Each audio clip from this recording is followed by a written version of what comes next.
I actually won't worry about Mike. I'll let those who are going to make a series of comments utilizing one. But as the director of the University Community Service Center, we work closely with students to help them develop experiences beyond the classroom, experiences that round out their education in very meaningful ways. So whenever there's an opportunity for our students to engage academically, intellectually, as well as experientially, we want to be right at the center of that. So all of these students, with the exception of Nick, work in some way, shape, or form at the University Community Service Center. And Nick, who is the president of the ODS, Organization of Black Students, effectively works with us as well on many, many projects. I will let the students individually introduce themselves. I will first introduce our moderator, who will then pass the microphone on to the individual students. I would like to say that I'm excited that you're here, but I'm more excited that our students are going to have a chance to articulate some of the thoughts that are part of today's conversation. So introduce our moderator. Happy to take Welcome, ladies and gentlemen, to our student panel discussion. We hope to examine African Americans in the University of Chicago, historical and current perspectives. My name is Abimbola Ladakun. I'm a third year in the college, majoring in political science with a minor in gender studies. I'm joined this afternoon by a fabulous student panel, each with a unique set of experiences that not only inform you about what it is like to be an African American on the University of Chicago campus, but will also inspire you. First, I'd like the panel to introduce themselves. Name, year, hometown, and your majors, please. Good afternoon. My name is Lauren Wappa.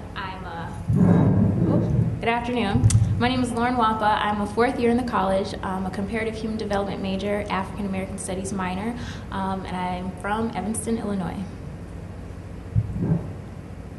Good afternoon. My name is Ayo Adesanya. I'm also a fourth year in the college like Lauren from Greenville, Illinois, and I'm a biological chemistry major. Hi, my name is Alan Linton II. I am a second year in the college, political science major, and I'm from Chicago.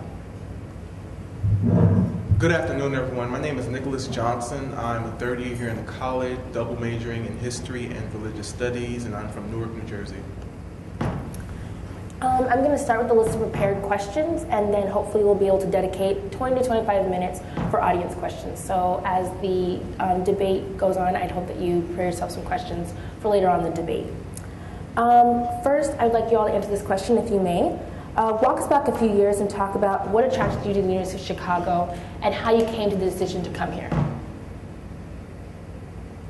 Anyone can start.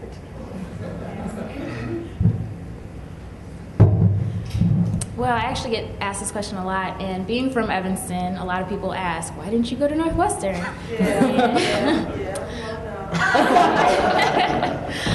Well, it's 7 minutes away from my house, so I can see it from my backyard, so I was like, I need to go a little bit farther. But I applied to the University of Chicago, knowing a little bit about it. I hadn't done too much research while I was in high school, but I did know the name. I did know its history in the city of Chicago, and I knew of its prestige, and so I did apply. And it was in my top three choices to go for college. And I ended up coming here because of I was interested in doing the social sciences, and I ended up doing comparative human development. So I was interested in doing that here at the university, and also financially, it was they gave me a really nice financial aid package. Just being honest.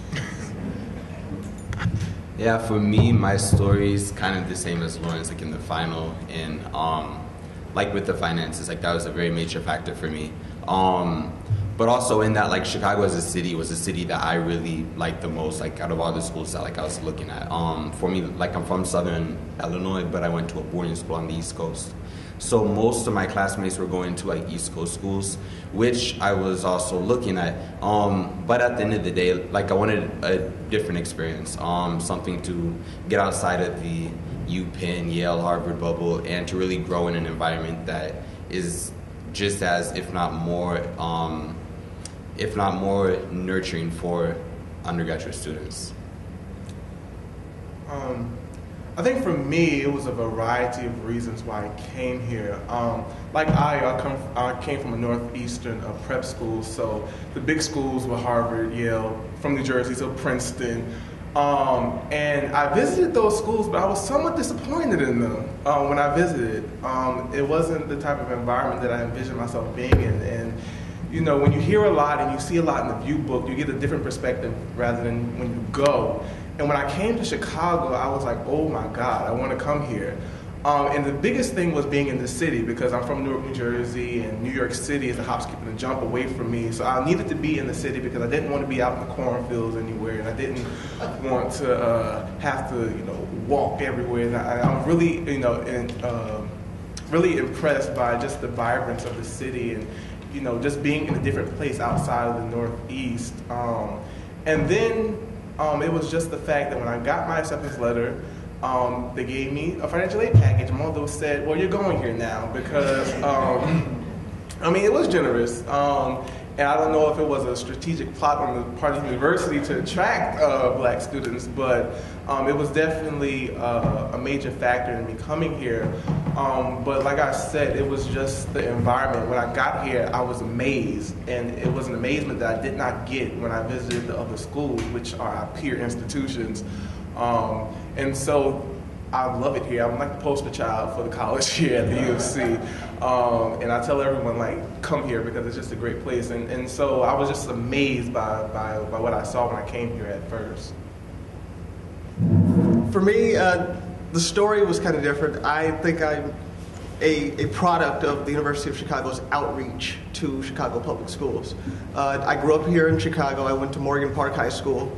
I'm someone that knew of the University of Chicago, but like many others, many of the people that I talked to, it wasn't as prestigious, it wasn't as large as the Harvards, the Yales, the Princetons that I heard about when I was growing up. I went through the university's collegiate scholars program, but they kind of grabbed me after my freshman year, and I took courses here over the summer and throughout the year. And ultimately, similar to Lauren, I didn't want to come here. I wanted to go elsewhere. I wanted to go to Stanford. But the university really grabbed me and attracted me. The idea of the core and being in a city that I know, but being distinctly different, being independent in the city, was something that was very appealing to me. Also, as everyone said, the financial aid package that they offered. There was this Chicago Public Schools student scholarship that I have never heard of. Didn't know I could apply for it. And when I got my acceptance letter, there was a scholarship in there saying full tuition. Something I was very generous for, and I'm here and continuing to stay here because of it. But I think I'm definitely a product of the university going out to Chicago Public School students, particularly on the South Side, and exposing them to what the University of Chicago is, what it has to offer, and letting me know that it's an opportunity and someplace that I can go to, and that's how I'm here. If I may, in order to add a bigger perspective in terms of my background, I came from a small town in Arizona, which is about 30 to 40,000 people, which is pretty small. And I went to a large public school, the only public school in the town, and basically the high school itself has a pretty bad reputation. My senior class, our entering class was 1,000 freshman year, and then by the end, we graduated about 380 students. So the dropout rate was pretty high, to say the least, and we were basically our high school was governed by the state because we were seen as like a failing high school. And so when it came to senior year, our junior year, and they told us, to look at colleges, it was interesting to me that most of the colleges they had were in Arizona, and there was none outside of Arizona. Like the prospect of a Harvard or Yale, like it's so interesting to hear you guys say all of these schools because they didn't really offer that to us. It was either, a community college, a state school, or, the Marines and the Navy came by most often. And that's where a lot of my friends are in the enlisted services. And so I remember I went to my guidance counselor and she, kind of put these on the table, like, oh, where are you going? And I said, I don't want to go to any of these. And, she was really surprised by that. And so after I took standardized testing, the PSAT, you get all your letters back saying what kind of schools are probably interested in you. And one of them was the University of Chicago. And so I was really intrigued by the life of the mind, like Brian said, the whole core aspect. And the fact that I thought that I would be challenged, which is something that, with all due respect to my former institution, I don't think that I was challenged enough as I should have been. And I think that this university challenges me each and every day. And so I did get in, and unfortunately, unfortunately. I don't know. I did not have financial aid, so that was not attractive. That did not attract me at all. So if anything, it makes it attractive to go to class because it kind of factors that each and every class is worth money. And so every hour that I am in class, it is worth something. So I better get my dollars worth. So that's a great attraction to go to class in this blizzard that we call Chicago. But let me proceed on to the next question. Thank you, panel, for all of your inspiring stories. This question, I have individual questions for you, and so I will start with Lauren. What influence does the African American faculty have on your decisions, and do you think there is solidarity between students and faculty on this campus? Well, I would say I personally think that I've sort of always been an autonomous person. I kind of, I'm very self-sufficient, very much an individual. But when I did arrive on campus, I think no one is 100% sure what they want to do or what they want to be. And I remember my first and second year, I was really interested in being an AFAM major or being an AFAM minor. So I was like, yes, I'm going to take so many African American studies classes. I'll just take them all each year.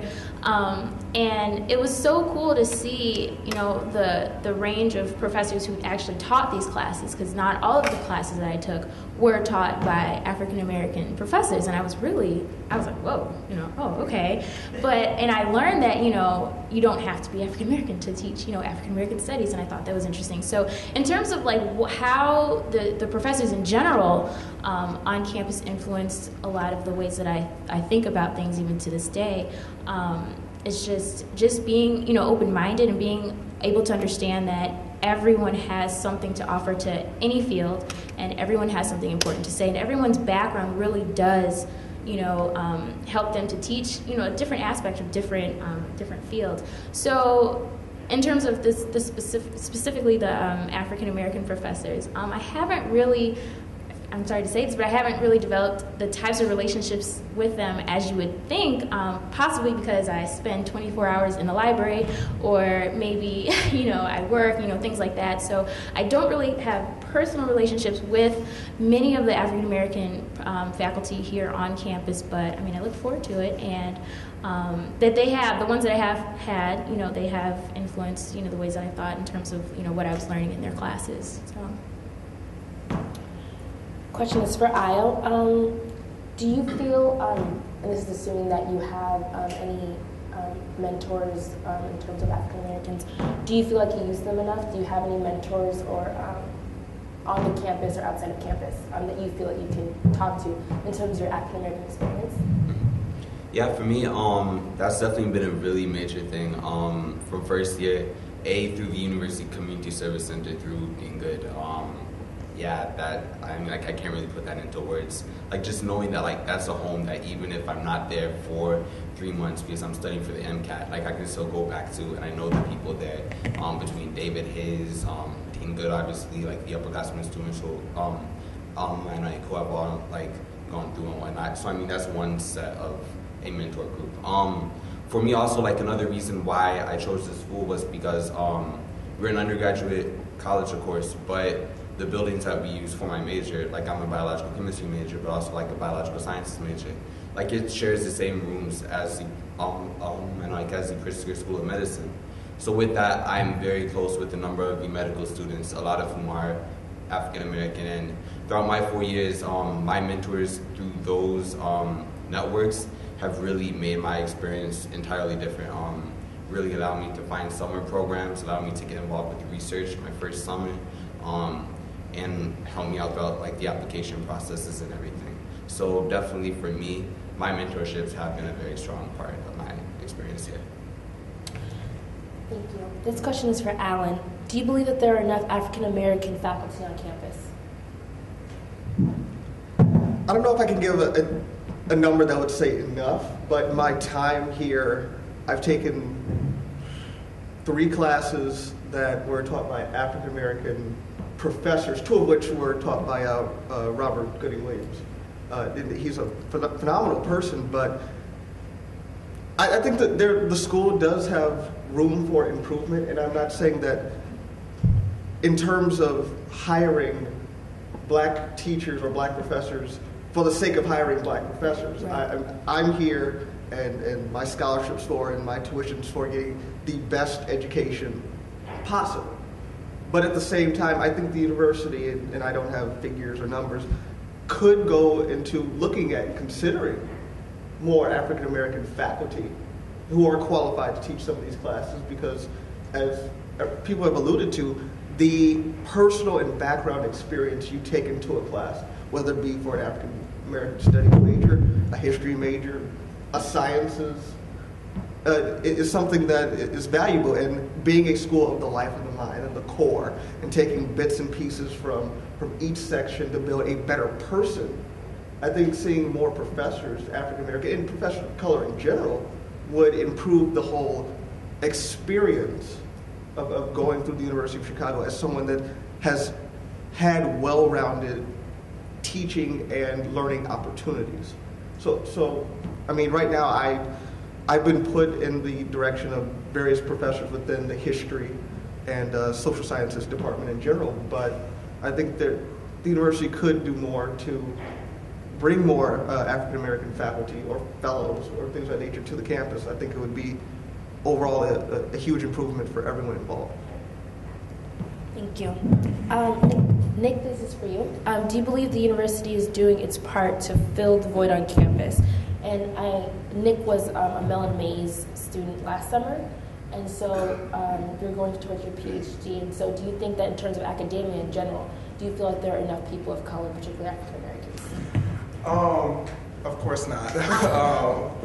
I think the major thing, and I learned this a lot, as a Mellon Fellow, is being a PhD in general, and the faculty alluded to this, that you don't make the most money.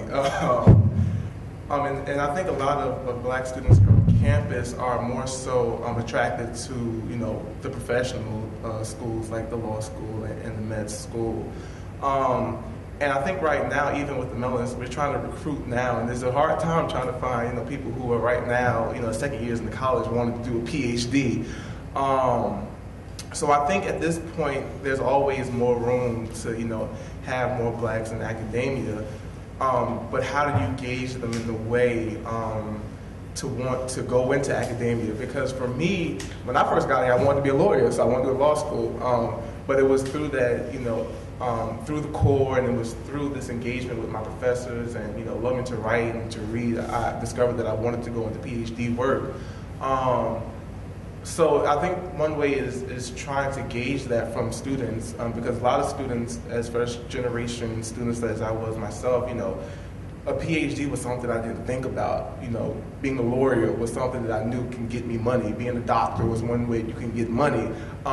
So I think a lot of students coming here that are African American, they look at these professions as a way to, secure themselves, and not looking at what you really, really want to do. And I think that's the biggest struggle. And how do you recruit people for PhD work when you tell them, you have to write a book, you have to be in school for, sometimes 10 years, and you may not make, the 6 figures that you want. So I think that's all the components that go into that. But I think one way is to tell students that, whatever you want to do, whatever you think is most important to you, and how you think you're going to change not only the academy but the world, because what I've learned, each scholar has his or her own, personal attachment to the work that he or she does. And how do you get students to understand that being a PhD has a lot of flexibility to it? And so as a Mellon Fellow, I try to, encourage people to consider the option of a PhD, and just show that, whatever you do it because you love it, not because you think that you're going to get the most money out of it. Because I already realize probably won't make, a lot of money, but I'm content with that because I know that I'm doing what I love to do. Thank you very much. This last question in this part is for Ayo. Do you believe that there, in the science department, do you believe that there are enough faculty of color, especially in the science department? Yeah, and I was thinking about this actually, and I guess other people answered the question. No, I mean like yeah, I mean like for the undergraduate courses at least, I would say no. The Department of Medicine, Dr. Olapade, like I've had many like discussions with her, and I know that the medical school students especially do have like a somewhat of a different support network in terms of like with the residents, everything, the fellows, the professors and whatnot. But with the graduate school students, like most of my mentors are like in the PhD programs, there aren't as many researchers. There are Dr. Kittles, a few others, but like a lot of these faculty members don't teach the undergraduate science departments. My faculty of color have come through the human rights department with Dr. Akiriade, and then with Dr. Seville, Dr. Julie Seville this past quarter. So unfortunately, in the sciences, like that is one area where I definitely feel like there could be more. But with that said, through different conferences and stuff that I've been to, I've been fortunate to meet a number of faculty of color at different schools that have really came to me and helped support me in tremendous ways. So, yeah. Thank you. This next question is for all of you, and it's pretty recent, so hopefully you guys have great things to say. What do you think about the recent push to cancel the African American Studies major? Especially when we talk about the life of the mind, and when we think about the diversity of opinion and the diversity of study that we are trying to take while going through our 4 years here, do you think that missing this major is basically, in many ways, is a detraction and is very much an obstacle for many people? Because yes, there are a lot of African American studies classes here, but in terms of a major, I think that's very important in terms of how the university represents itself towards African American studies in general.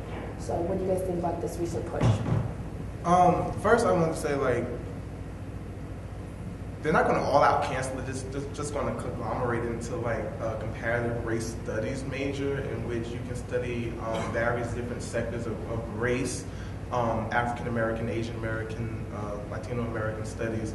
And I think what the biggest disappointment from a lot of students that I've heard is that there's a lot more to African American studies than just race, because there's so much that comprises African Americans, not so much our race, but our culture, our music, different languages that come about. I mean, there are different dialects of English that are pertinent to Africans in America. And just looking at, African Americans as a people, anthropologically, historically, culturally, outside of comparing them to different races. So I think looking at it from that perspective, I think that there is that injustice there. But of course, there is, some validity into looking at, America as a place where people do come together and looking at different races and different groups that do comprise America. But I think it is important to not only students, but to faculty to understand, that students do want to learn a lot about themselves. And it's not just me studies, as I heard Professor Cohen say one day. I've seen a lot of, white students who come to, African American, studies classes that come to OBS events, and they're looking not to just learn about race problems, but to know more about the people that make up Africans in America and how they have contributed to this world and to this country. So I think that's the most important thing, and to take away that type of foundation, I think it does an injustice to students and to those who are looking to this school. Because they're in the vibrant African American community. You're on the south side of Chicago. Why aren't you studying, African Americans? So I think that is one perspective that we should look at. I mean, I totally agree. I think it's borderline near an atrocity where we sit physically, as you alluded to, on the south side of Chicago, where many questions are raised about race, and in particular the African American race, and its history and its culture and things of those natures. And though I appreciate, and certainly I do not think it's a bad thing to compare different races throughout the world, I can't help but to think that as an African American, there's a lot I don't know about my background. And there's a lot that I can learn and understand. And for me, as a person that appreciates politics and history a little bit more than others. The rich history that's infinitely connected, especially in America, to African Americans and the advancement and the struggles and the understanding and the triumphs is something that I think needs to be emphasized for all students, because students come here to be enriched and learn and to understand and to question ideas. What does it mean to be a part of the African American race? What is this term race? So I think there are a lot of issues at hand that I think can get lost or de-emphasized, if you will, when you try to eliminate a major. You have the same courses, but the major and the concentration on African American studies. It's a little frustrating. I'm not going to be totally honest with you, that many people that look at me as I go to the university and they'll tell me that I'm one of 4.5% of the black population at the university and want to know, what does that feel like? What do you get? What is the classroom experience? Do they discuss African American issues? Is there a tension when the history of slavery or the triumphs of great leaders in the past are brought up, things of that nature? And to see that concentration may be at risk of being gone, I think sends a strong message to the students that go here, to prospective students, but people in the community and the world that look at the University of Chicago as an institution of facilitating learning and dialogue, that the concentration will be gone, though the issues in the classes will still be there. I know, like, I was actually coming in, like, hoping to double major in, like, African and African American studies with biological chemistry, like, hoping to pursue, like, research actually with, like, ethnobotany and these sorts of things from, like, West Africa. But, like, I guess for me, I mean, like, initially, like, just the number of courses that just, like, looking through the course catalog, like, I know that a number of the courses were cross-referenced with different departments, but just, I mean, for me, like, I was looking at, like, UPenn and stuff, and, like, one thing that really attracted me to their school was the breadth of classes. I mean, with languages, they had countless, not just Swahili, between Yoruba, Igbo, Wolof, like, everything. And I mean, like, that was for me, I mean, like, that was kind of why I chose just to focus on the biological chemistry and, like, go with core and do, like, different electives that I liked, because I didn't want to just major in something because I was interested in the field. Like, I wanted, like, more of a breadth of courses, I guess, from which I could choose from. So with that said, perhaps the comparative race studies will help bring this together in one major. But again, like, I definitely agree with what Alan was saying. I mean, for me, my, from what I know from, like, my own, like, African American history, it's like most of that I learned through actually high school, like, African American literature classes, and I didn't pick up as much through the core, so to say. So I definitely think a major is definitely necessary, but. Yeah, I definitely agree with what all of you guys are saying, and just to kind of piggyback off of kind of a couple of points you all made, like Alan was saying, like, I really feel that the University of Chicago, for some, might be the only place or the first place that a lot of students are exposed to this type of history, this type of knowledge, this type of information. Often in high schools, you might brush over, you know, those 3 chapters on slavery. You might brush over Malcolm X and Martin Luther King and things like that. But you're not really exposed. At least me personally, I didn't have as much exposure to, you know, African American history in the depths that it actually, you know, can go to. So for some to really be the first place that they can be exposed to this type of information, and for it to not be available in some of the capacities that it has the potential to be, I think that's problematic. And then in addition to that, an African American, you know, studies department on campus would just be a totally another way, you know, another support system for students of all colors and of all ethnicities here on campus. You know, it'd be a space on campus where, you know, students can go and, you know, seek resources and seek help and things like that. So it just would add to the already, you know, the support system that is on campus. And I know Io and myself are we're multi-ethnic. We're both not only African American, but we actually do have parents that are from Africa. We're both Nigerian, half Nigerian.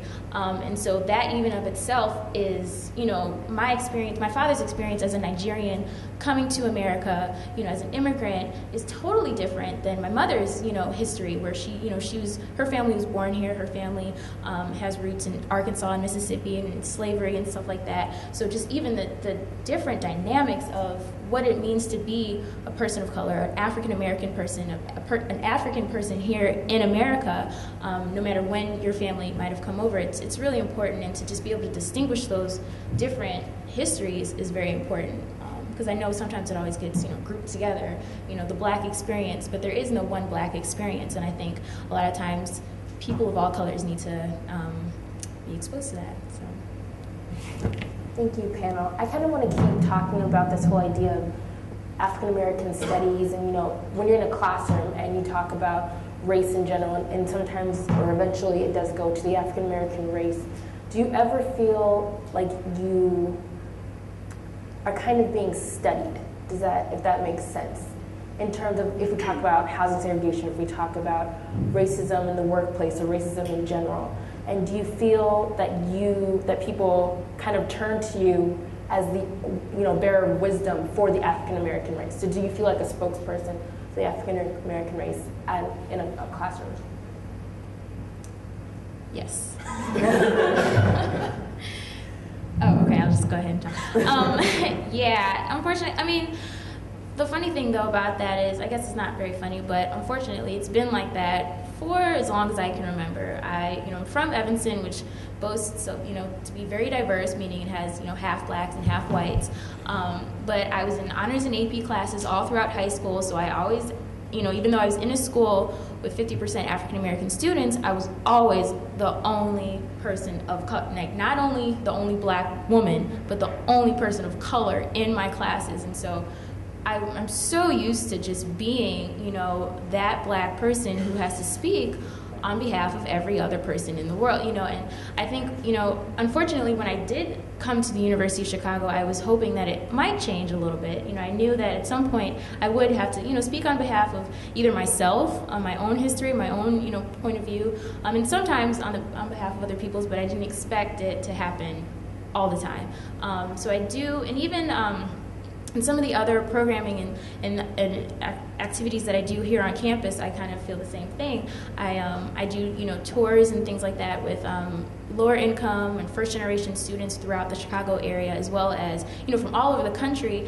And even sometimes some of the dialogue I have to that takes place between myself and the University Community Service Center and different departments on campus. It's like a struggle. I have to really fight on behalf of these students that really do want to come to the campus and stuff like that. So I do end up being that spokesperson. So. I think along the lines of what Lauren has been saying, I think I'm numb to it. Like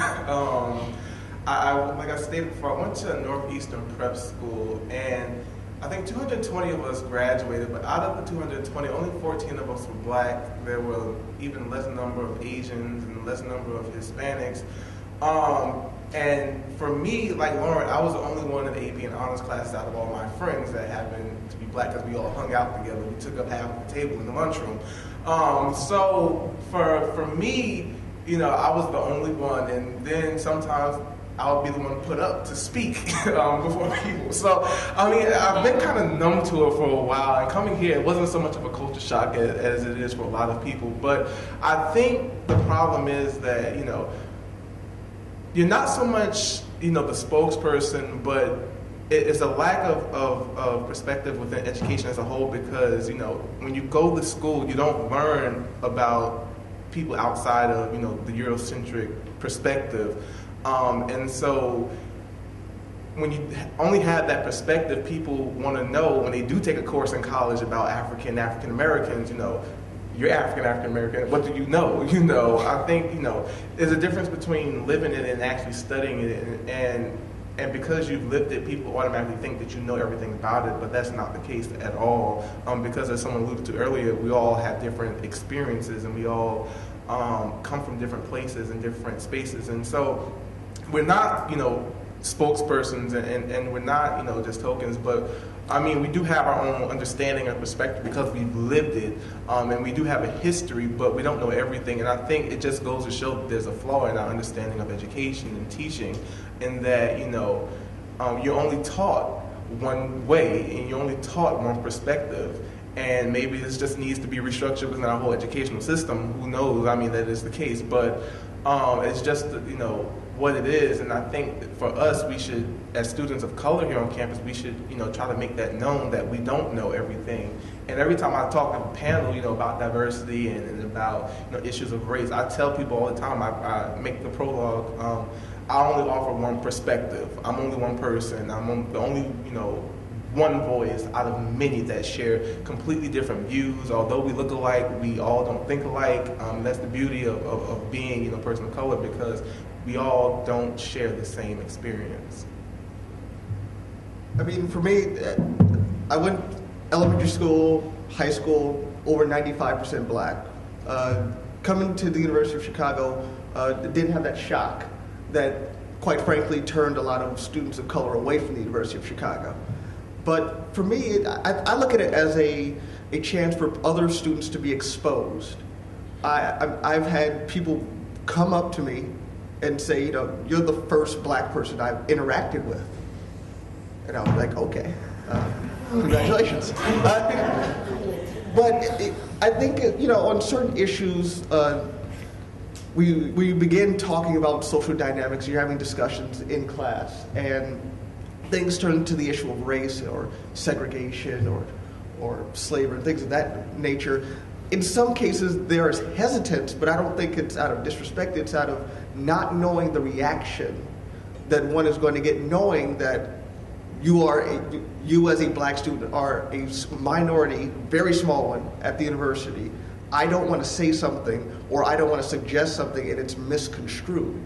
So I think when people ask questions about the race or the culture or my experience or where I'm from, or make statements like, what's the classic one? 63rd Street and further south from there, it's just a bad place to be. And it's like, well, no, it's not. But I think it's a matter of people first having exposure to students that are different from them, and trying to understand and trying to understand what they can and cannot do. Understand the culture. It's something totally new. But there are times where, and I've had good and bad situations. In my Eurociv class on the 5th, after Obama was named president-elect, we coincidentally had a discussion on European slavery. Very tense discussion. No one wanted to say anything. And then I started the conversation, and everyone seemed to lighten up that I wasn't harboring this incensed anger, like, oh my goodness, we've come all the way. But at the same time, I'm in currently a philosophy, race, and racism course where everyone's open to discussing race relations among different races in the United States and elsewhere. So, I mean, I look at it as a chance, not something that I feel is a disrespectful moment, but as I am proud to carry the torch, almost, of my culture, because for some people, like I said, this is the first time. And me being me, I have the opportunity to impart what I know in my experiences to someone else. And I really feel comfortable doing that. I hope, long term, there shouldn't be a point where there shouldn't be this tension almost between races and discussing racial issues or discussing what it means to be an African American versus someone that's white or something like that. But as of right now, you do feel it, but it's something that you adjust to over time, because that's how it is. 4.5% is going to jump to 25% in a year or two. So I think it's how you take it from that point. It's been a while since, like in the sciences, I'm not gonna lie, race has rarely came up. Maybe in a few of my biological sciences classes, but that was just brushing over, maybe just seeing the differences on how different populations respond to something. But definitely, throughout my experiences, I would say that I have had to serve as a quote unquote representative, so to say. Like I'm an RA, for instance, and I mean, like a lot of times in the house, like like this is like many of the first year's first experiences, being with like upperclassmen and like my RH like couple also, like they are like a mixed race couple, like to be around like blacks who are in the authority roles. And for many times, I mean, like, I know I got to strike that balance between, like, showing these first years that UChicago is a very multicultural place and whatnot, like, along with making sure that they are comfortable with trusting me and everything. So with that, a lot of times, I mean, last year, for instance, I mean, like, for house trips, either like maybe like taking a trip out to dailies, like something like that, just so people can start to feel comfortable like in the environment that they're in.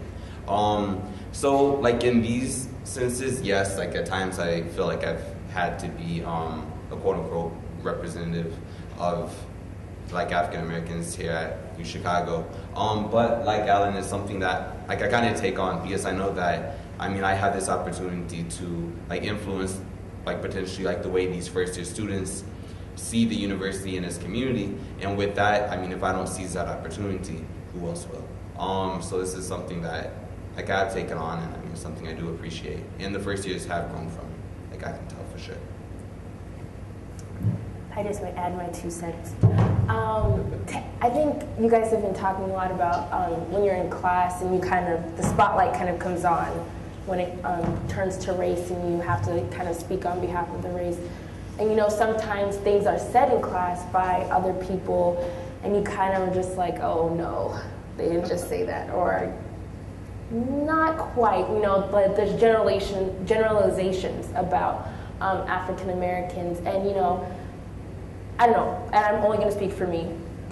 Clearly, as Lauren said, you can only speak for yourself. You know, sometimes within me there is, you know, an uprising. I'm like, why, I don't understand why you think that way, or what experiences have led you to think that that is something that's okay to say. Like I've had, classes where a student is like, gentrification will never be cured. We just have to let people come together. And in my thinking, by that logic, slavery would still exist because people would then have to just ultimately assume this is wrong. But anyway, I think that a lot of times I've learned over the years of being at this university that while it is my job to kind of speak on behalf of the race, it should not consume my life as a student on this campus, and it shouldn't be, I should be the spokesperson for every time I go out on campus, I shouldn't be like, this is, Black studies, and this is, what it means to be African American. Because I think then you have kind of sold off your experience as a student in the University of Chicago.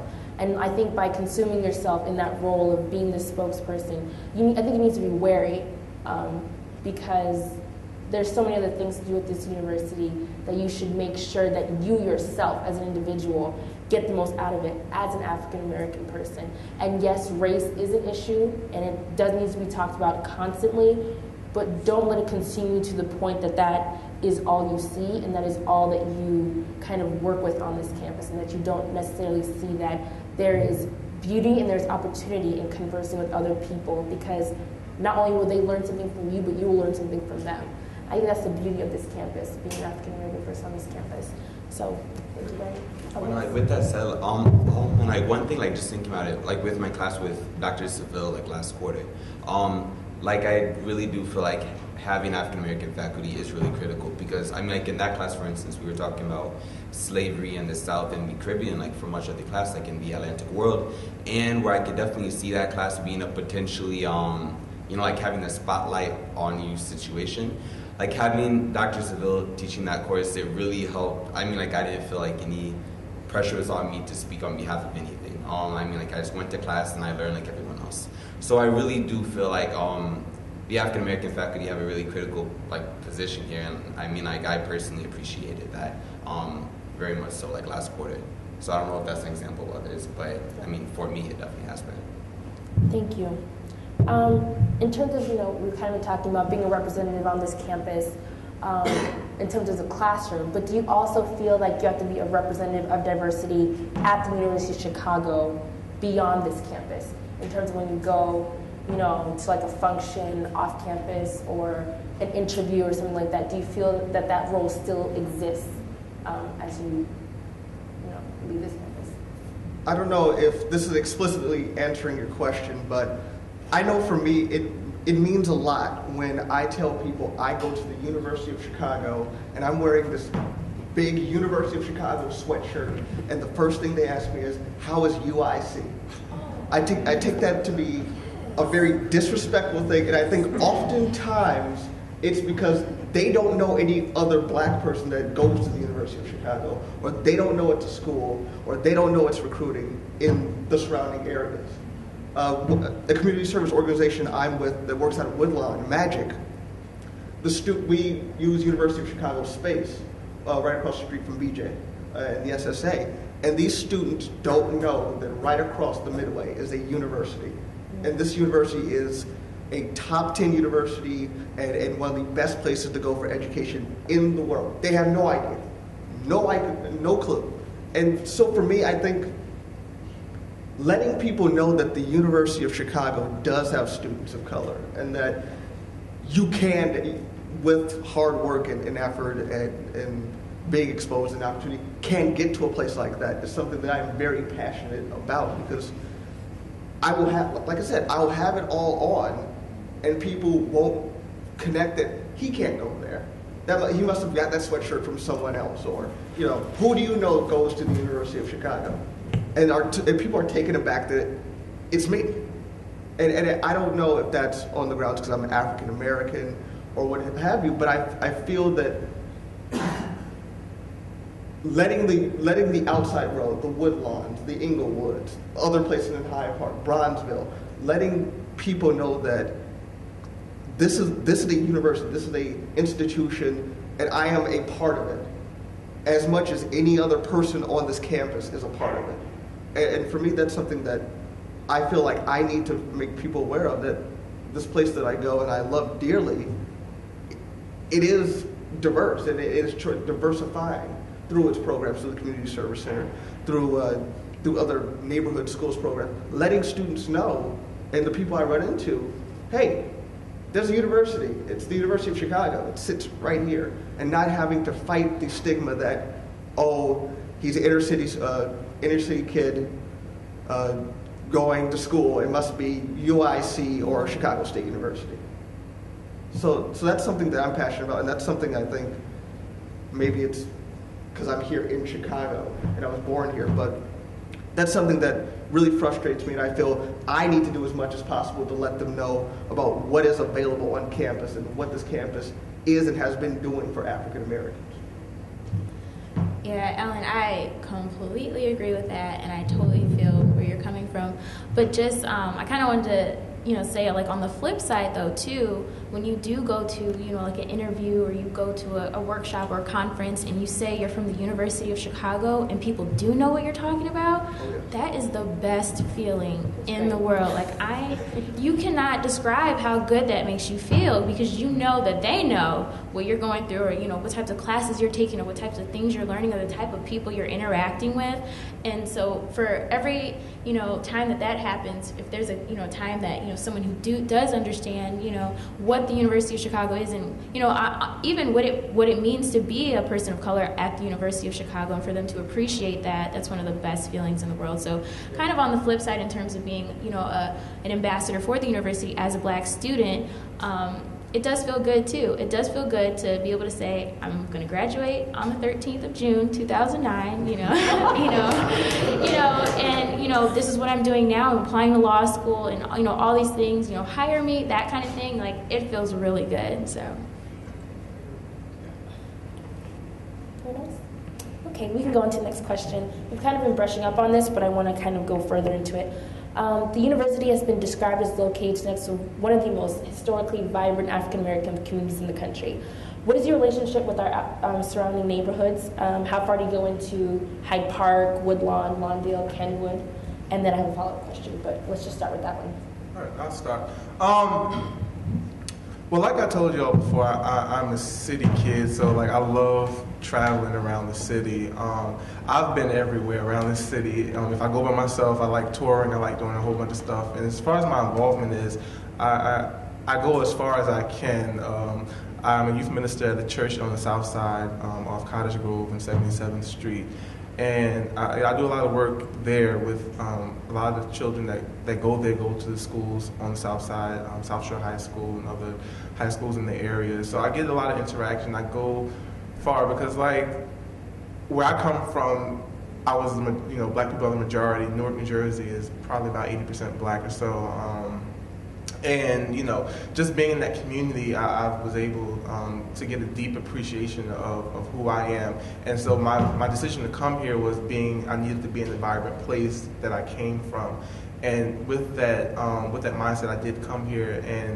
And going back to what everyone has said, when I tell people that I go to University of Chicago at my church, they be like, you go to UIC downtown? I'm like, no, I go to Winter Hyde Park. And they're like, oh, they're letting us in now. And I was like... And just, in the back of my mind, they've always let us in.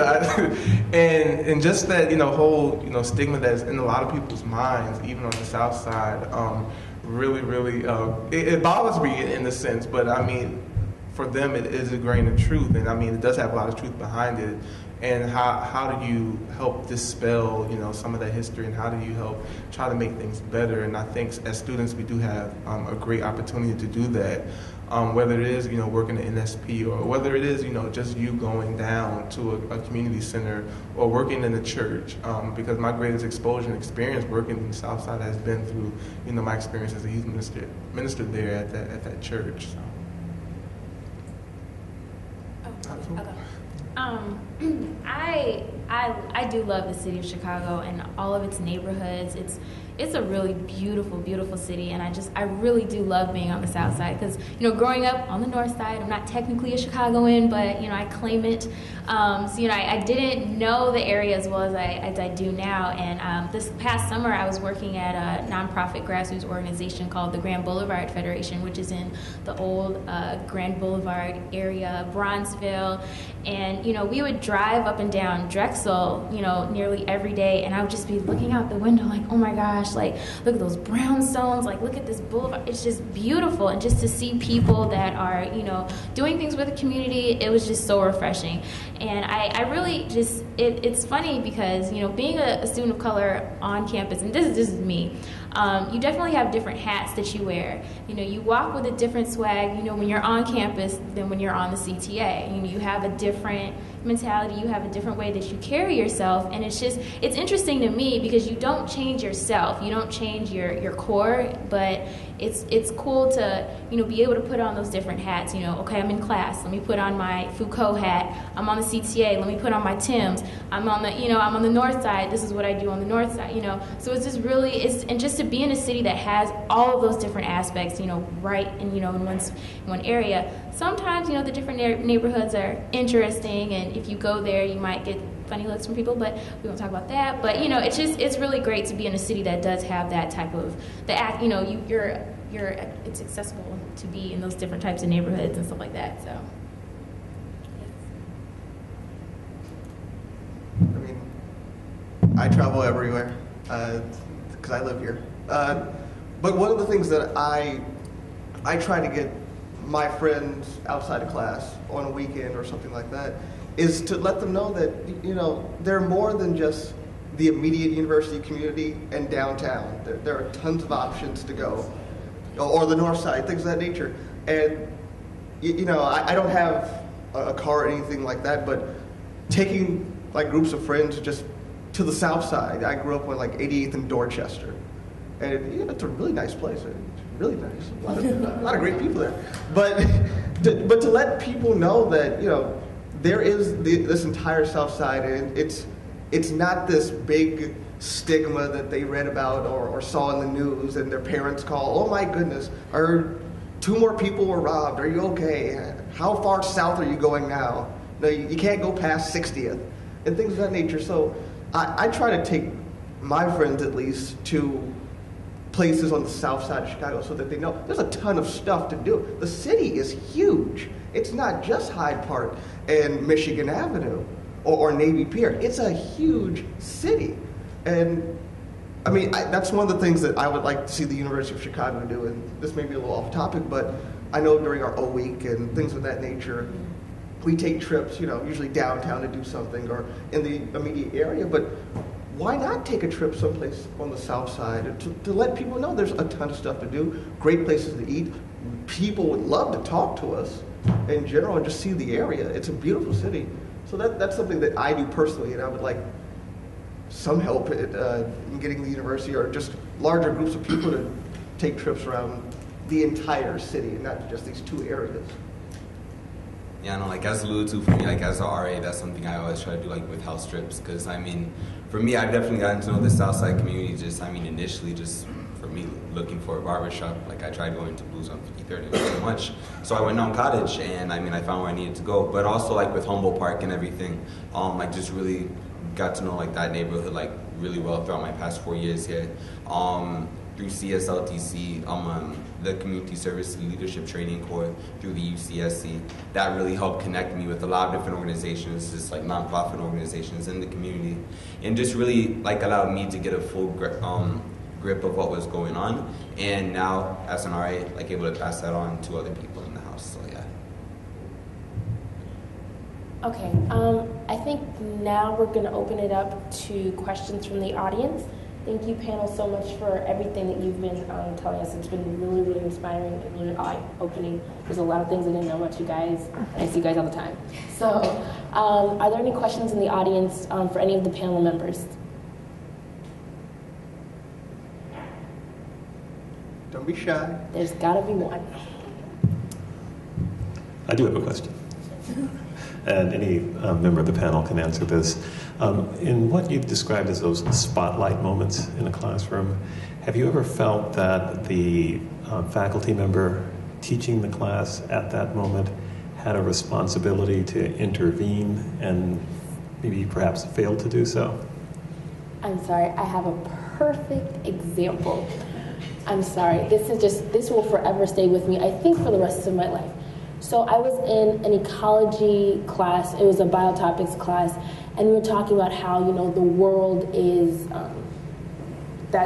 food is shrinking, the food supply is shrinking, and we need to find different ways of, growing food. Otherwise, people are going to start dying. There's, going to be starvation in the world. Not like there isn't already in Africa and other countries, but, it becomes important when, the USA becomes involved. So we were talking about this, and the student was like, I just don't understand why we should care about third world countries if they start to starve. Because, it doesn't really matter. They do nothing for us, we should just let them die off. Because if we let them die off, then food would become plenty again, and then we wouldn't have to worry about anything, because then there would be food. He keeps going, and this class was actually pretty diverse. It was me, one of my friends, it was, many different faces in the crowd. And he keeps going, and he says, either we let them starve, or, and he uses this word, enslave them, and use their labor, because then we can just use the products for us. And so I was talking to the T, and I was like, you don't see this as problematic, not only for me as, my parents are from Nigeria, and so AIDS and starvation are serious problems that I deal with. So not only is this offensive to me, but there are other people in the crowd, maybe Middle Eastern, Hispanic, who definitely think or have experiences that would say, starvation, AIDS, these are serious issues that may affect my family. So for you to say this is not only, it's inconsiderate, but it's just wrong. And so, he tried to, deflate the issue and was like, okay, guys, let's keep going. But it really, really struck me as a moment where someone who's who has the equipment to basically just stop hatred from being spread in a room, chose not to act. And I think I was not only highly offended, but it really helped me to see, and I think we were talking about this, our role is like a spotlight moment. But, it really just changed the way that I view people. Like, just I guess it's surprising because I never thought someone could ever think that way. So opened my eyes to the fact that people, there are people who have interesting views about, people of color, and the fact that, life, to some, there's a difference in value depending on who that life belongs to. And so definitely that was a moment in which there was someone who definitely had an opportunity to stop the conversation, not only reprimand the student, but I think, do others, do something else. And he just didn't do it. And so, yeah, that's just one moment where I was just, my jaw just dropped because he just kept going and going and saying, it wouldn't bother me if there was a student, a baby with AIDS who died because, it's not one of us, so who really cares? That's just one moment that was just very eye-opening for me. The panel, please. I think my experience was quite the opposite. The faculty member did kind of jump in at the right moment. It was last quarter in a class with the professor who's here today. It was like the first or second class, I think it was the first class, and he was saying that Black history is not only Black history but American history, and in some respects that there's no such thing as Black history because it's engulfed in American history and is a vibrant and critical part of American history. And the next class, a student said, yeah, I remember you said that there was no such thing as Black history. And all the Black people in the class looked at each other like, he didn't say that.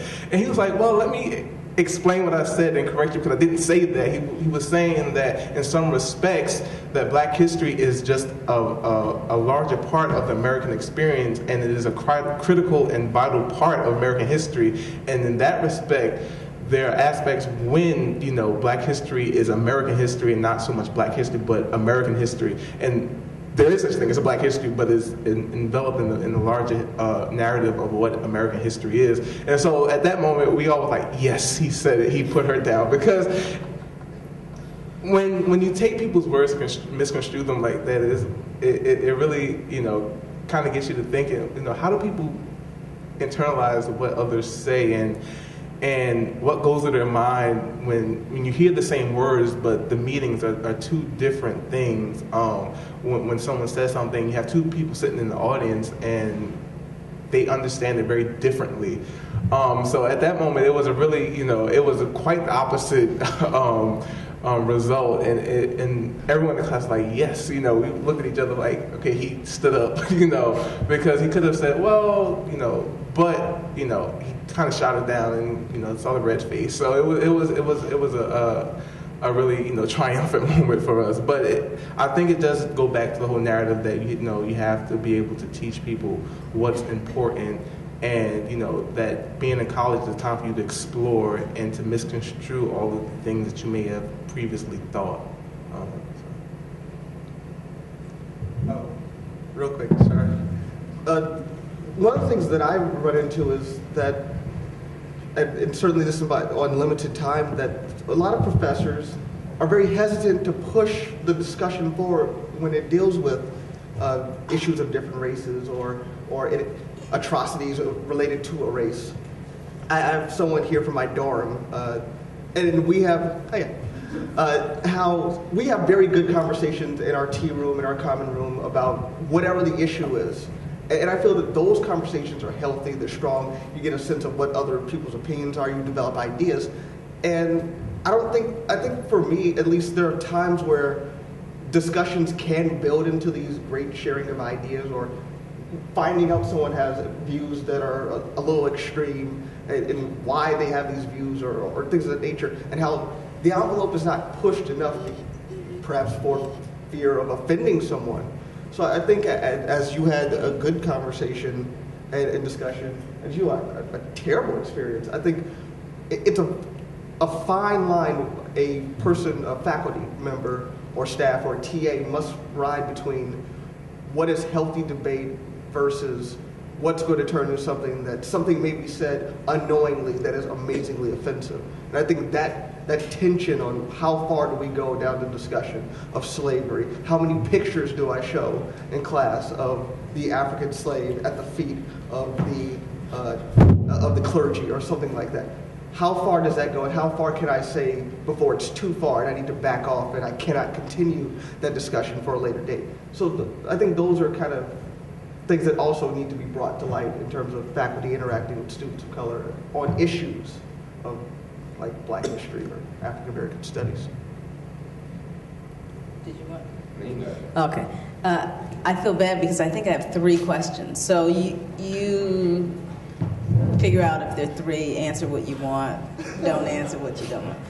I think maybe the most important question to me is, there's been some increase in the number of Black students on campus, but I'm wondering if you were in charge of admissions, what would you do to increase the number of Black students on campus? Is there one thing? I heard all of you say money, money, money, money, or if it's something else, if it's more Black faculty. I mean, I'd just like to hear from your perspective what you think someone looking at the university, what would change their mind in terms of coming here instead of going to Yale or to Harvard or to Berkeley or to Michigan or wherever.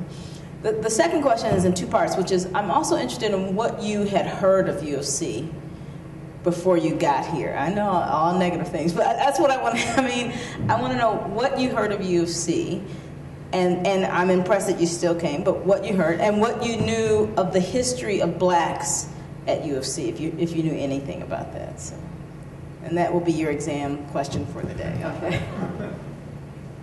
I think I'll take on one. In terms of what I heard about the university, well, like I said, I'm from Arizona, and so there aren't that many alumni. I think there's like one on the alumni sheet when they when you get accepted and you have that little dinner at an alumni's house. And so there's only one person that I know who went to the University of Chicago. So I had no idea about the University of Chicago.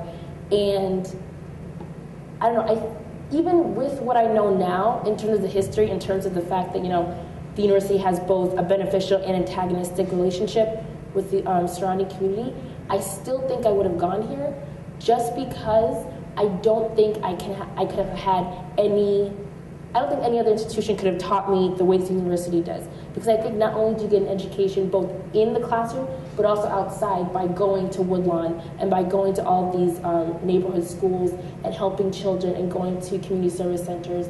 I don't know. I think that the university has such a pride, such a gift in terms of the South Side of Chicago. It boggles my mind sometimes how it does not play that up in terms of the fact that you are in such a diverse neighborhood. And I think that a lot of schools, both, I went to Yale and I went to Harvard, but I think not only with the University of Chicago, you get a prize-winning education in terms of the classroom, but I think you also get an education of how life really is for other people that maybe you don't get in another classroom, such as in another institution. You're not in a bubble at the University of Chicago. You can literally go outside and you see people and what they're going through. You can have a conversation with someone.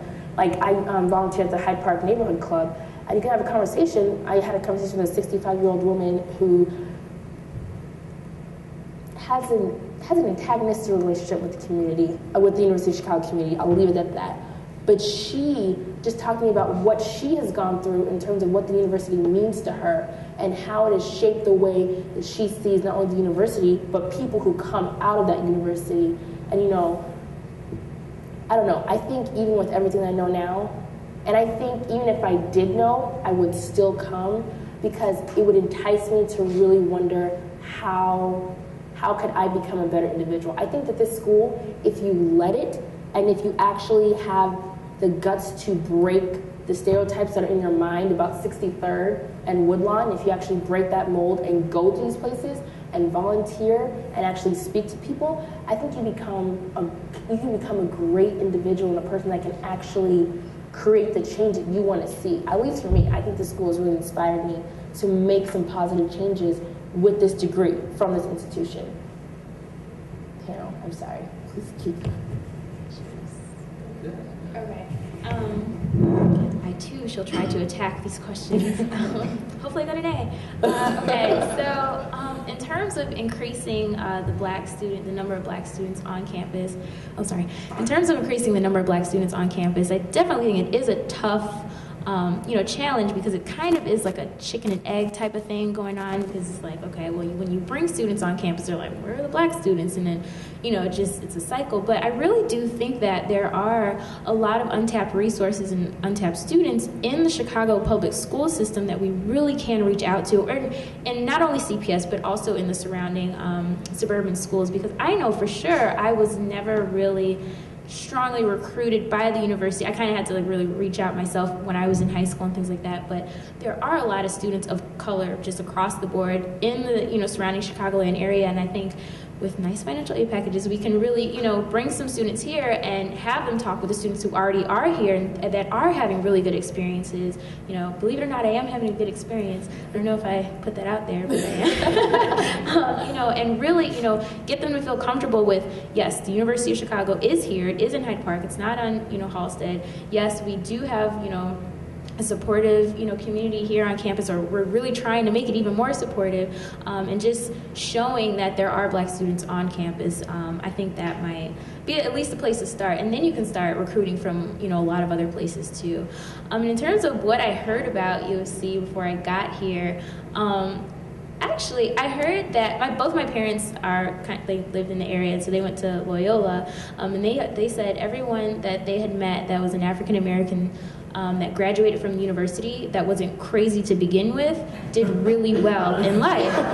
So I was like, well, I'm not crazy. Okay, so I think I did okay. So that is definitely, and that's honestly, that's what they said. And I was like, okay, well, I guess that makes sense. And then when I got here, it really made sense, because, it's one of those places that you really have to be really certain of yourself going in, but you also have to be really open-minded to change. You really, like Abby was saying, I have changed so much since being at this university. Just, I never wanted to read Foucault, or I never wanted to read, Nietzsche. I didn't, all these things, and I've learned so much, and like you were saying, just going out into the communities and things like that, and being able to kind of just step outside that box for 4 straight years, including the summers, it really does teach you a lot. And so I really do believe that, if you do come here with a, good head on your shoulders, whatever that may mean, and you really just allow yourself to, get worked by the University of Chicago, but then also put back to the university, and give back to the surrounding neighborhoods,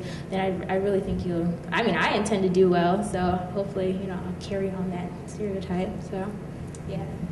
To piggyback off Lauren in terms of getting more students, just like a spokesperson for the West, the University of Chicago is not known at all. Even when I go home and I'm like, University of Chicago, a lot of people think it's just like a state school in Chicago. And then they're like, well, why'd you go all the way to Chicago to go to a state school? You could have gone to Arizona State University and been fine.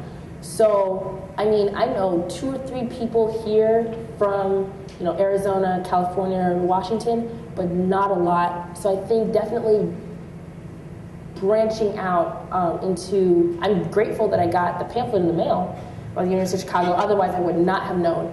But definitely branching out to get to that other side of the United States, because I definitely think the West, no clue about the University of Chicago. And I'm really, if I hadn't researched it, I wouldn't have known about it either. But I think that's one thing that can be done. I'm sorry, keep going. Yeah, thanks, Abby. Yeah, no, with recruiting more students, firstly, I think it'll be interesting to see, how, everything spins now that Chicago's kind of at the political center of the nation, essentially. Just, how that will affect, people, wanting to come, to the city and, to the school, especially. With me and Lauren, we came in, we were out of 54 black students, I believe, in our class, and I'm pretty sure the number has near doubled, which obviously isn't still that much, but it has doubled. Definitely, with what Lauren said, I feel like Chicago, the city, is a very untapped resource. It's a huge resource. It's a very, multicultural city, and then, with the southern and western suburbs and the northern suburbs, just many availabilities, right there. Then also for me, I'm in, and, I'm in the ABC program, which is, in a Better Chance program. Nick, I believe, is in New Jersey Seeds. And like these are programs built up mostly on the East Coast, though like ABC like is a national program to really help minority students go to private and boarding schools to thrive, with Prep 9 in New York, like so many others. And with most of these programs, like they're all based on the East Coast, and like a lot of students like stay like on the East Coast for schools. But I mean, if we really promote Chicago for what it is, just the amazing facilities here, the amazing like resources here, and the smaller like undergraduate population compared to some of the larger Ivy schools. I mean, I really feel like these students can be very well attracted to come to Chicago and really thrive here and be really engaged in campus life in terms of academics, RSOs, sports, and whatnot. So that's definitely, I feel like, an untapped resource for me. I mean, I'm not going to tell you anything that you all don't know, that I was shocked in my junior year that Harvard came to Morgan Park High School. Just, I love Chicago infinitely. That there are things that the university did 20, 30 years ago that they cannot forgive the University of Chicago for. Cannot. And I understand that, and I accept that. But I've also heard the great sides of the exposure, the small class sizes, the core. The core infinitely sets the school above any other institution that I'm currently aware of. The fact that you are exposed to all these things. So I understood the good and the bad when coming here, but also I knew that for me, and my family asked this of me, that if I do come here, and I am, that I make sure that I take the message of the University of Chicago, both good and bad, to other people I knew, my peers, so that they understood that this place is here and that your opportunity is here. So that's kind of what I heard about the University of Chicago, that it's a great institution, academically phenomenal. The people that they produce are amazing. Exposure to labs, research, excellent. But at the same time, how they treat the community and how they've treated in the past, how they treat students that could be tapped as a base doesn't exist, and how that is something that when I graduate after 4 years, and I may stay here for grad school, that even still they can't get over the things that the university has done. And I take that as my calling to help increase the university's standing in the community through this community service center, through just going around and talking to people so that they know what the university is now and how that's different than what it was 20, 30, 40 years ago. I think a lot of people have stated, I think what is generally a mutual understanding amongst all of us. I didn't hear about the school until my junior year of high school. Like Ayo said, coming from the Northeast, like you just hear about the same schools. But I was looking through a college book, and I saw the University of Chicago. I was like, and it had an aerial view of Harper and, the whole quad. I was like, oh my God, that looks something like Harry Potter. Yeah. So, and I was reading it. I was reading, the little narratives they had about it. I was like, oh wow, this is a really cool school. So I went online and I requested the view book. I was like, oh my God, this is a great school. And it didn't dawn on me that it was like one of the top schools in the world. I did not know that. And I think just getting people to know, because once you're in college, no matter if you're at Harvard, Yale, you'll know that the University of Chicago has the best schools if you're going to grad school. But as far as the college is concerned, that isn't always the case. I think there's a big distinction. People know the University of Chicago, but they don't know the college of the University of Chicago, which is a very different thing. And I think what we need to do is look more at, going to other places and telling people that there is a college at the University of Chicago. Unlike Harvard, where they do get 15,000 applications, we don't get that, 25,000, whatever the number is, we don't get that many. And so we have a larger problem of retention anyway, or getting people. I know last year we accepted, the highest number or the lowest number, whatever it is. And the retention rate of people that decided to come here was really low. So that's just the general problem that I think the university has in comparison to its peer institutions. So I think heavy recruitment is the case, but a lot of problems that people have talked about as far as the university relationship, I think it's something, characteristic of all urban schools. Columbia, I think, probably is worse than here is their relationship with the outside community. New Haven, Yale has had the same problems. Cambridge isn't much worse, isn't much better with Harvard. So I think being in an urban, environment with a prestigious university, I think is characteristic of all these universities. And I think Chicago, because it has a very large number of African Americans here that have been impacted by this school, I think the magnitude sets Chicago apart. But I think the same problems exist amongst all urban schools, because most Ivy schools are in urban areas. So I think for us, it's not so much, just thinking, all the bad stuff that has happened, but it's characteristic of all the schools and how we as students should deal with that and how we should change that. And I'm glad all of us have our own, stake in doing something to help make sure that people know that, this is a school where, brilliant people have come out of, and just, understanding the history that, this school has produced the most Black PhD students, out of any, school in the country. I think that's an amazing thing, and people don't know that. They know the bad stuff, but they don't know the good stuff as well. And as a historian, I think the best thing to do is give the bad and the good as a whole, instead of having just one biased view. So I think that's just, a very critical thing. Disagree? Two questions, and thank you for the panel. It's been incredibly informative. I mean, just learning a huge amount in terms of how to think about your situation and also just how to operate in the classroom. Nicholas, you brought up retention, and retention is kind of the dirty secret in relation to talking about both raising levels of students of color and keeping those levels high. And so I guess I want to ask the question in two parts. Is there a reality of a problem from your perspective in terms of students of color staying at the University of Chicago as well as being at the University of Chicago? And the second part of it is whether or not there's a reality of people potentially not staying at the University of Chicago. Is there a perception among students of color that large numbers of students of color leave the University of Chicago? I'll just leave it at that. I think that's the question I want to ask. For me and Lauren, for our first year, I would say that the perception was definitely there. I think that was mainly because just within OBS, the Organization of Black Students, a few of the board members had left or transferred, something like that.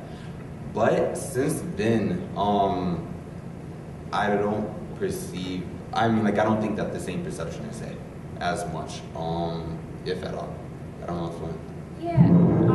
In our first year, there definitely was a sense that people just weren't happy and were trying to leave and things like that. I guess as I've gone throughout the years, maybe I've just become less aware of it. Maybe I'm more busy. Maybe I'm just not paying attention. But I do remember that in my first and second years, there definitely, if there weren't students that were actively trying to leave, there definitely was the thought behind it, man, I wish I could leave, or I need to leave, or let me get out of here, that kind of thing. Even if they weren't actively applying to a different school or searching for other options and things like that, there definitely is that mentality. So talking to people, even now, I do kind of sense that it's still there, or kind of a regret, man, if I had only left my senior year or my sophomore year, that kind of thing. And it might be joking, they might be, laugh it off or whatever, but there's a little bit of truth to, those jokes and things like that. So I don't think that too many people are leaving, because I'm not really close with the first years, only because they're so far away. But I don't think that too many of them are trying to just run away. So I don't know, Alan. I think the first thing we should understand, this school is hard as hell. It's a hard school, and students in general, I've not just among Black students, but students here in general. I've seen some come and go. I've seen some leave for a quarter to come back. I'm where did you go? So I think that's the biggest thing. But I think for students of color here, the academic pressure on top of maybe some of the social pressures kind of make things worse. But like Lauren has said, I think our class started, the third year class, we started the trend of, this upward upward slope of numbers and people who stay here, because I don't know of anyone that has transferred from our class. Probably one or two, but I mean for us, yeah, I think it was two, but like there were 81 of us, which was pretty good. But then I realized that the school had accepted about 250 African American students, and only 81, decided to come here. So, what factors led to them, the other students not wanting to come here? And I think, competition with other schools, the price, the school is expensive. A lot of things go into that, and I don't think it's all, racial pressure. I think it's just, pressures from any student going to college, price, maybe location, weather, this is a cold place. So there are a lot of factors that, that students take into account that are just universal for all students, not just black students. So. And I also, I also want to point out, I know just in talking to a lot of my peers, one of the general consensus is that if there are feelings of, man, this school's really hard, it comes from just maybe like a feeling of a lack of preparation in high school. There's a lack of preparation, for the different types of, core classes that we're gonna, different readings that we're gonna be doing, stuff like that. And then, that on top of like just the fact that you're gonna be in the library all night, it's hard. And I think what happens too is that a lot of times the students of color, and I think this happens to everybody, but the students of color in particular, there's a sense that, if you're putting in a lot of effort and your grades or maybe your papers aren't reflecting the effort that you're putting forth, that strips away confidence. It definitely, every one of us is coming from, the top of our classes, from wherever we came from, but you're constantly kind of being beaten down, and it's a good thing because you're supposed to be, challenged and everything like that. But after, for some people, after so many beatings, they're like, all right, I'm throwing in the towel, that kind of thing. So I think that's definitely one of the things that probably should be addressed at some point. I don't really know when, but right. But I think that lack of confidence definitely might play a big part in the feelings of having to leave or having to relocate and go somewhere else. So. I think I think like the importance of a network is really important when thinking about not leaving and like retention. I think that because I know Lauren has definitely been there when times are rough, when you're in midterms or finals and you just need someone to talk to who understands. I think that a lot of people who have thought about leaving or have, clicked on a peer institution website and are like, maybe is a transfer possible? And but you just have to talk to someone and really know that this is possible. And I think a lot of people there's a lot of consistency with first year. I think first year is critical. And it's so important because honestly, and please disagree with me if you want to, if you can make it through first year, I think you can make the school. Like, I think first year is really critical because not only are you in a new space, but you really have to deal with like not only the outside neighborhood and the fact that you're like, well, I don't understand why the university is doing this. And when you start to hear about what the university has done to the surrounding community, but I don't know, I think first year is really critical. And the people that I've heard leave, it was all for financial reasons. And that the fact that they could not afford to go to the university anymore. And that they did not want to take out any more loans because, they've taken out $150,000 loans. And then they're going to go to grad school. And that's another $150,000. And I just didn't see the point anymore. And so I know one girl in particular, she would have graduated this year. And she went back to Wisconsin to finish up because she just could not afford it anymore. And she said, I'm going to be back for graduate school, but as of right now, I can't afford it. So I think that's one thing, not only retention, but attracting students is financial aid in general. For me, this comes as a shock your question comes as a shock because during my first and second year, the people I've interacted with, the students of color really loved the place and never really spoke about transferring. So I guess that's a tribute to retention. It's something that we have been working on as a university, paying off. There have been days where I look at the university and I say, wow, this is tough. And I think what is highlighted is the lack of preparation. I'm around socially and in the classroom.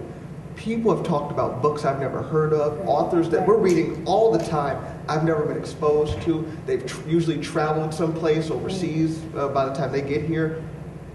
it becomes that burden of pressure. Do I belong at this university? And when I apply, they still have the uncommon application. I'm looking at this application.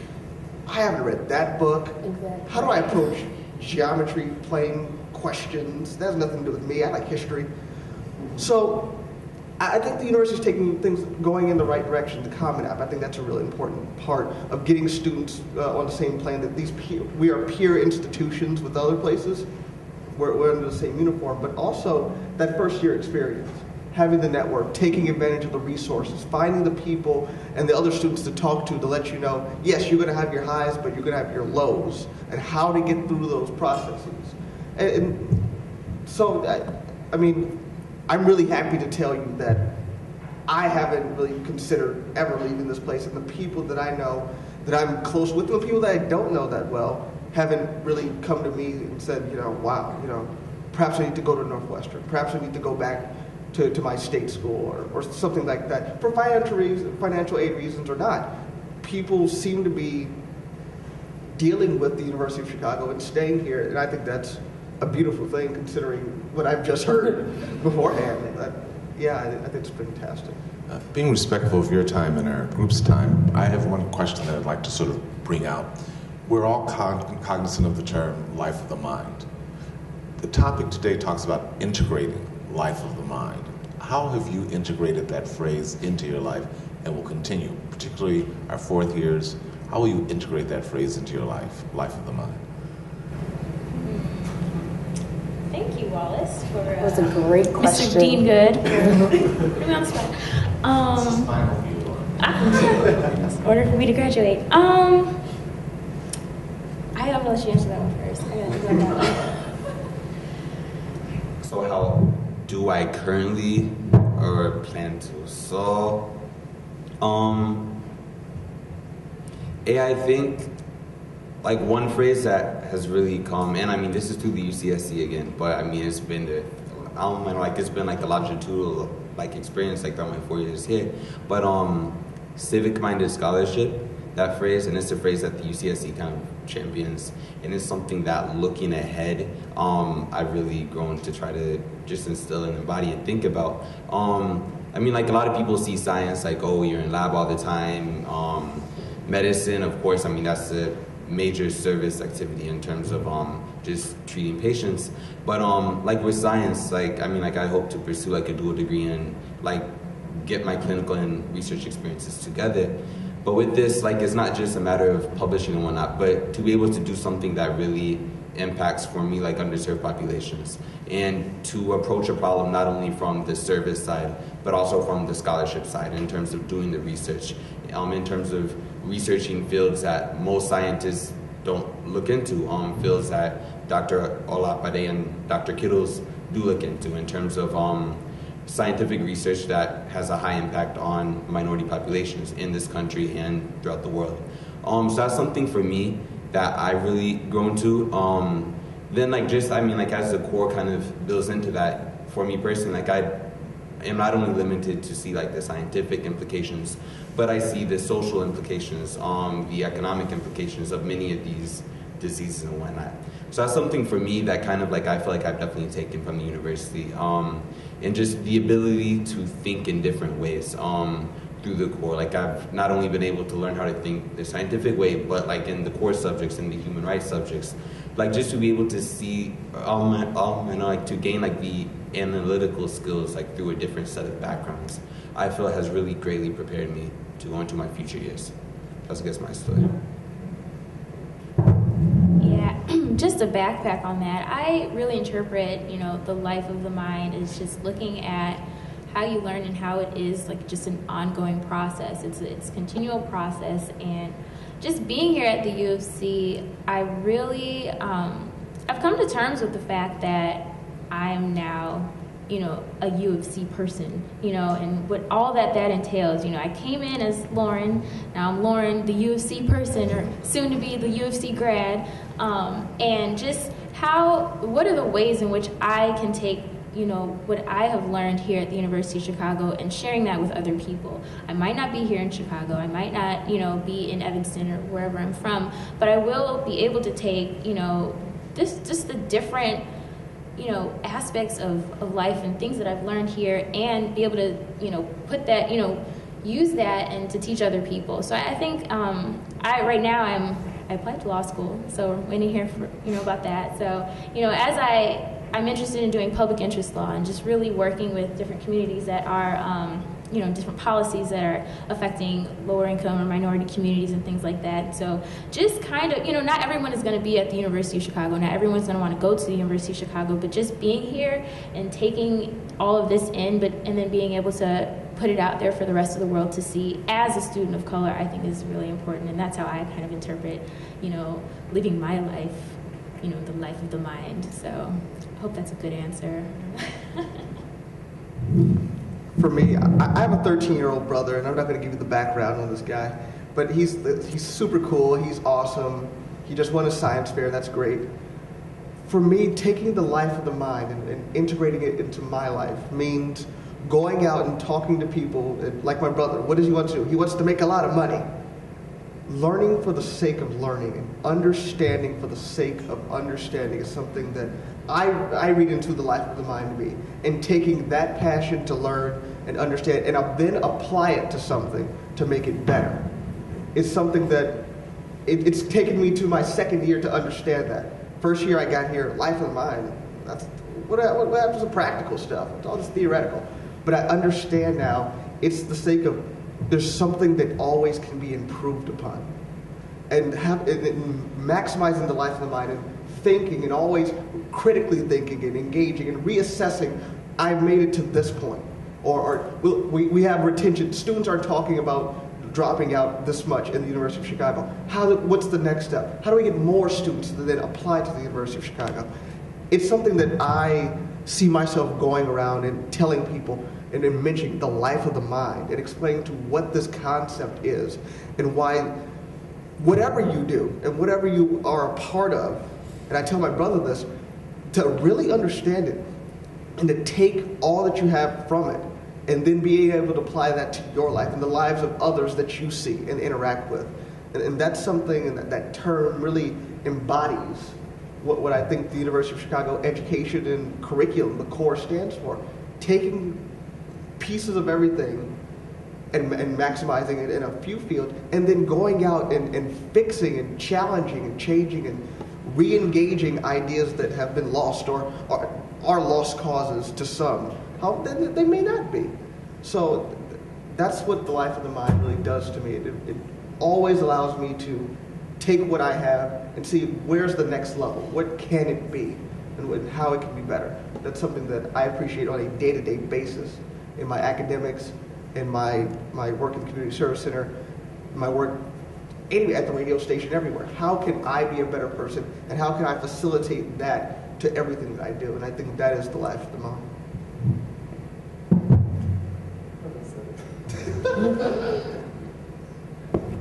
Andy, last word. Oh, really? Well, for me, life of the mind, I don't know, for me, it's just, I think the school, and not only the way you're taught, it's just that your mind, and please add if you want to, it just suddenly clicks, or your mind is suddenly on fire, and you become hungry to learn more and more each day. And I definitely feel that that's something that the life of the mind has really taught me to be, and that once I leave this university, not to be dead in the sense that learning isn't attractive anymore, that learning will forever be a part of my life because I will always want to become aware of the surroundings that I'm a part of, and always want to know more about the people and about the type of history that has brought me to this place that I am right now.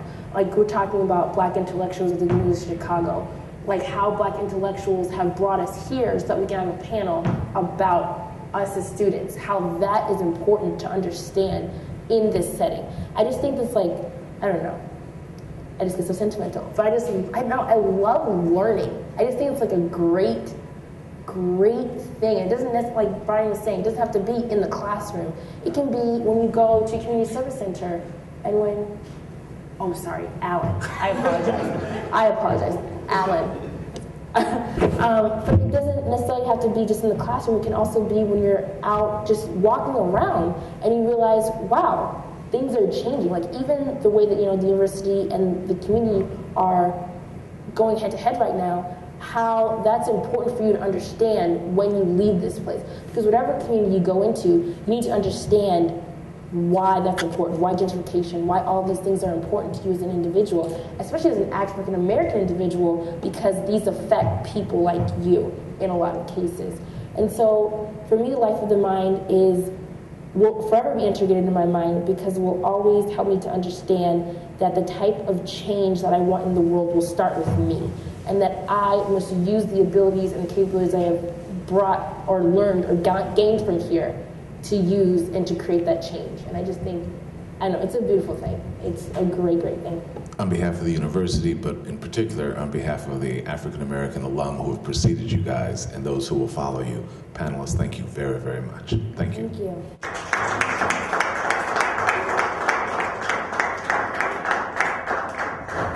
Yeah, I would like to just underscore that thanks, Nick, Alan, Io, Lauren, and Abby did a wonderful job as a moderator.